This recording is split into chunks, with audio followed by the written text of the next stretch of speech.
নমস্কার, শুভ সকাল। সুখী গৃহিণীর আরো একটা ভিডিওতে আপনাদের সবাইকে স্বাগত। আজকের ভিডিওটা খুবই ইন্টারেস্টিং হতে চলেছে, কেননা আজকে আমি আপনাদের সাথে শেয়ার করব আমার মন্দিরের যে ড্রয়ার, সেই মেসি ড্রয়ারকে আমি কি করে অর্গানাইজ করলাম, ক্লিন করলাম এবং কি করে মেকওভার দিলাম। তো চলুন শুরু করা যাক। তো সবার প্রথমে আপনাদের সাথে শেয়ার করছি আমার ড্রয়ারের অবস্থাখানা। আপনারা নিশ্চয়ই দেখতেই পাচ্ছেন যে এই ছোট জায়গার মধ্যে এতগুলো জিনিস কিরকম ভাবে আঁটো করে রাখা। অনেকদিন ধরে আমি ভাবছিলাম যে এর একটা ব্যবস্থা করতেই হবে, নইলে জিনিসপত্র নিতে খুব অসুবিধা হয় এবং দেখতেও বাজে লাগে। আপনারা দেখলে সত্যিই খুব অবাক হবেন যে এই দুটো ছোট ড্রয়ারের মধ্যে আমি কতগুলো জিনিস রেখেছিলাম। তো সব জিনিস এই দুটো ড্রয়ারের মধ্যেই ছিল। তো চলুন আর বেশি দেরি না করে ভিডিওটি শুরু করা যাক। সবার আগে ড্রয়ার যাতে নোংরা না হয় সেজন্য আমি ইউজ করছি গিফট র্যাপ পেপার। ড্রয়ারটাকে কলিন দিয়ে ভালো করে ক্লিন করে নিচ্ছি, যাতে ছোট ছোট ধুলো ময়লাগুলো ভালো করে রিমুভ হয়ে যায়। এবার এক্ষেত্রে গিফট র্যাপ পেপার ইউজ করার সব থেকে ভালো বেনিফিট হচ্ছে যে আর কোনো ময়লা এক্সট্রা ড্রয়ারের মধ্যে ঢুকতে পারবে না। আর এই পেপার ইউজ করলে ভীষণই অর্গানাইজড লাগে এবং দেখতেও খুব সুন্দর লাগে।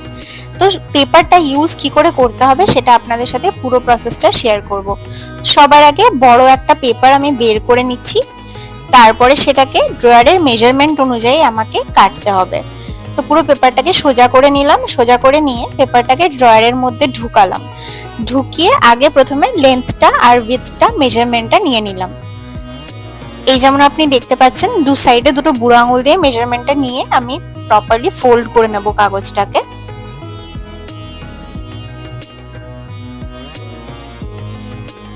তারপরে একটা স্কেলের সাহায্যে বা সিজারও আপনারা ইউজ করতে পারেন, আমি ভালো করে এটাকে কেটে নিচ্ছি।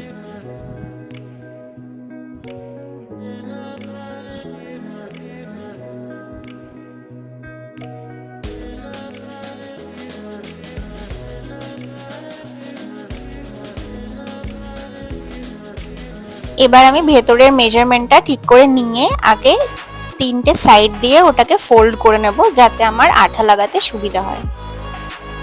এবার আপনারা অনেকেই হয়তো ভাববেন যে এই ক্ষেত্রে এত প্রবলেম বা এত কষ্ট না করে এই নিউজ পেপারও ইউজ করা যায়।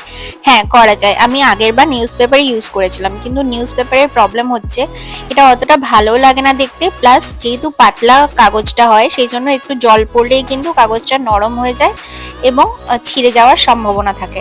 বাট এই কাগজটা একটু মোটা, আর এটাকে যদি আমি আঠা দিয়ে সাটিয়ে দিই তাহলে কিন্তু নড়াচড়া করার বা বেরিয়ে আসার বা ফোল্ড হয়ে যাওয়ার সম্ভাবনা থাকে না।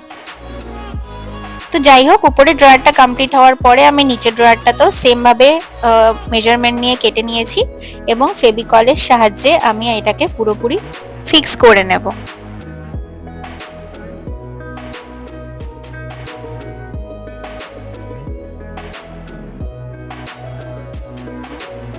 এখানে আপনারা দেখতে পাচ্ছেন আমি হাতের সাহায্যেই কিন্তু এটাকে ভালো করে সাইডে চিপকে নিচ্ছি এবং কর্নার যে পোর্শনগুলো থাকে ওটাকে আমি অ্যাকর্ডিংলি ফোল্ড করে, ফোল্ডটাকে আগে প্রথমে গ্লু দিয়ে ফিক্স করছি, তারপরে ভেতরে গ্লু দিয়ে আমি ওয়ালের সাথে ফিক্স করছি। তো এই হয়ে গেছে আমার পুরো লুকটা। কেমন লাগলো আপনারা ডেফিনেটলি শেয়ার করবেন। এবারে চলে আসছি অর্গানাইজিং এ। তো এই অর্গানাইজারটা আমি গতবার আনবক্সিং এর ভিডিওতে আপনাদের সাথে শেয়ার করেছিলাম। চারটে অর্গানাইজারের প্রাইস ছিল 178 টাকা মতো। তো এটাতে আমার খুব সুবিধা হয়েছে, এখানে 5টা খোপ আছে এবং 5টা খোপে আমি নানা রকম জিনিস অর্গানাইজ করে নিচ্ছি। প্রথম খোপটাতে আমি দু রকমের সিঁদুর রেখেছি, লাল সিঁদুর আর মেটে সিঁদুর।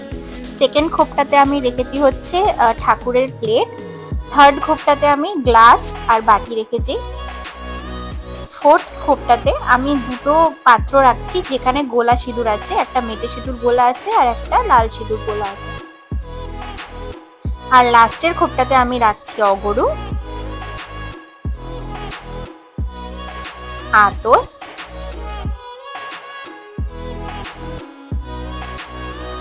কেশর, দু রকমের চন্দন রাখছি, শ্বেত চন্দন আর লাল চন্দন,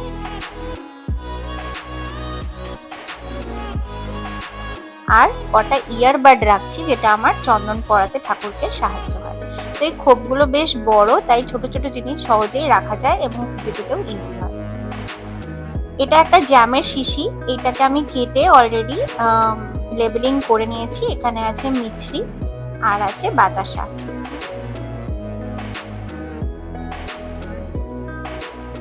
ঠাকুরের গঙ্গা জল আমি ছোট পাত্রে অলরেডি নিয়ে রেখেছি যাতে আমার ডেলি ইউজ করতে সুবিধা হয়। তার সাথে সাথে রাখছি গোলাপ জল।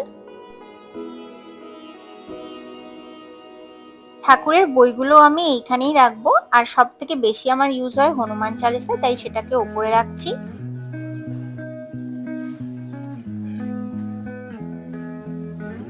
সাথে রাখছি আমি সর্ষের তেল আর চামেলির তেল। এবার শঙ্খ রাখার পালা। তো শঙ্খটাকে আমি বইয়ের ওপরেই রেখে দিচ্ছি। তো এই হয়ে গেল আমার ফার্স্ট ড্রয়ারের অর্গানাইজেশন। আপনাদের কেমন লাগলো আমাকে শেয়ার করতে একদম ভুলবেন না। এবার চলে যাচ্ছি সেকেন্ড ড্রয়ারে। এই বাটিতে আমি লক্ষ্মীমার পুজোর জন্য যা যা লাগে সবকিছু অ্যারেঞ্জ করে রেখে দিয়েছি। এখানে আছে আমার কয়েকটা সলতে। এই সলতের মধ্যে কিছু সলতে আমি আলাদা করে বের করে নিয়েছি, আর সেটা আমি ডেলি ইউজ করার জন্য অন্য একটা শিশিতে স্টোর করে নিয়েছি। এই কাপড়টা আপনারা হয়তো অনেকেই দেখেছেন, দার্জিলিং বা সিকিম ঘুরতে গেলে ওখানেই এই ঠাকুরের মন্ত্রপুত কাপড়টা পাওয়া যায়। এখানে আছে পিতাম্বরী আর স্কচ ব্রাইট, আর এখানে আছে লেবেলস আর পেন্সিল। তো সবার আগে আমি এটাকে লেবেলিং করে নেব, যাতে করে আমি উপর থেকে দেখে বুঝতে পারি যে ভেতরে পিতাম্বরী আছে। এই লেবেলগুলো কিন্তু ওয়াটারপ্রুফ, তাই জন্য অনেকদিন পর্যন্ত এটা টেকসই হয়। আপনারা যদি মুছে যায় আবার কিন্তু লিখে নিতে পারবেন।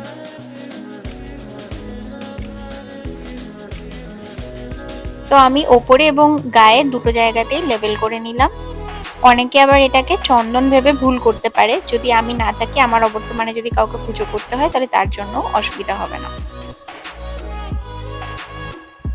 কি একটা ছোট্ট অর্গানাইজার আমি নিচ্ছি, যেখানে আমি সমস্ত ছোট ছোট কৌটোগুলোকে প্লেস করব। সবার আগে মা লক্ষ্মীর জন্য ধানটাকে আমি লেবেলিং করে নিচ্ছি।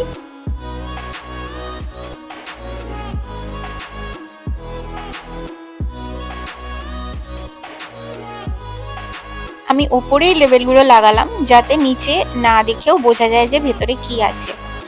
কপুরটাকেও সিমিলারলি লেবেল করে নিচ্ছি।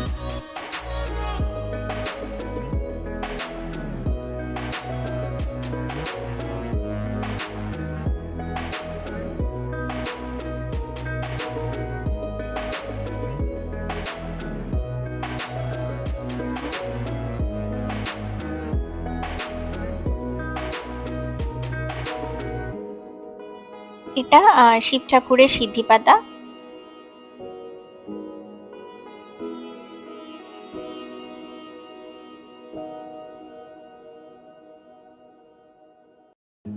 আমার বাংলা হ্যান্ডরাইটিং এত খারাপ হয়ে যাবে আমি এটা কোনোদিন আশা করিনি ছোটবেলায়। এটা যদি মা দেখে তাহলে ডেফিনেটলি আমাকে এক্ষুনি তেড়ে আসবে। তো যাই হোক, এবার লেবেল করে নিচ্ছি ভস্য।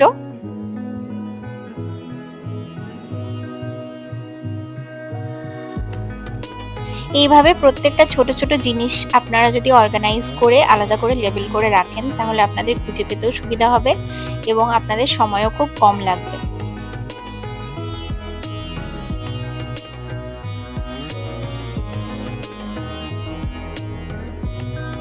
ঘিটাও এবং সাথে করে মধুটাও আমি লেবেল করে নেব। তো বেসিক্যালি এইখানে আমি শিব ঠাকুরের পুজোতে যা যা লাগে, সিদ্ধি, ভস্য, ঘি, মধু, এগুলো সবকিছুই এক জায়গাতে রাখলাম।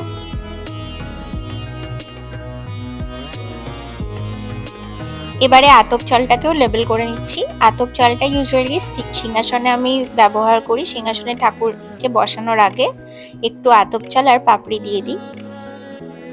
এবার ঝুড়িতে আমি যে বাসনগুলো সেভাবে ইউজ হয় না সেটাকে একত্র করে আমি রেখে দিচ্ছি,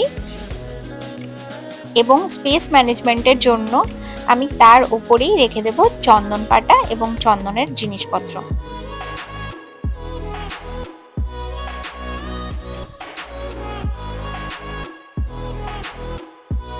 এটা ঠাকুরের মালা, যেটা কিনা ইউজ হয় না সেরকম ভাবে, তাই আমি এটাকে নিচে রেখে দিচ্ছি। আর এটা মা লক্ষ্মীর গাছকৌটো। অ্যাকচুয়ালি মা লক্ষ্মীর ঘট আমি এখনো পাতিনি, কারণ মা লক্ষ্মীর ঘট পাতার জন্য প্রত্যেকটি জিনিস ভীষণ নিয়ম করে করা দরকার। এবার আমার বাচ্চা ছোট, তাই কখনো যদি কিছু ভুলচুক হয়ে যায়, তাই জন্য আমি এখনো মা লক্ষ্মীর ঘটটা পাতিনি। আর একটু বড় হলে তখন আমি যাতে নিয়ম করে রেগুলার বেসিসে পুজো করতে পারি, তাই জন্য তখন আমি ঘট পাতবো, কিন্তু আমার সবকিছু নেওয়াই আছে। ফার্স্ট ড্রয়ারে আরেকটা জিনিসও আমাকে রাখতে হবে, সেটা হচ্ছে ধূপকাঠি। তো বড় প্যাকেট থেকে আমি আলাদা করে ছোট প্যাকেটটা বের করে নিয়েছি এবং এতে ধূপকাঠিগুলো সব রেখে দিচ্ছি প্রথম ড্রয়ারে। তো প্রথম ড্রয়ারে সেই সব জিনিসগুলোই আছে যেগুলো ডেলি ইউজে সব থেকে বেশি ইম্পর্টেন্ট। তো আমার অর্গানাইজেশন শেষ, তো চলুন দেখে নিই কেমন লাগছে। আগের আমার ড্রয়ারে এই অবস্থা ছিল, যেখানে কিনা সবকিছু নিতে এত অসুবিধা হতো। আর এখন দেখে নিই আমার ড্রয়ারের অবস্থাটা কি। সো আমার এই ট্রান্সফরমেশন ভিডিও কেমন লাগলো কমেন্ট করে জানাতে অবশ্যই ভুলবেন না। আর ভালো লাগলে আমার চ্যানেলটাকে ডেফিনেটলি লাইক অ্যান্ড সাবস্ক্রাইব করবেন। সো দেখা হচ্ছে খুব তাড়াতাড়ি আরেকটা ভিডিও। টিল দেন সুস্থ থাকুন, ভালো থাকুন আর দেখতে থাকুন সুখী গৃহিণী।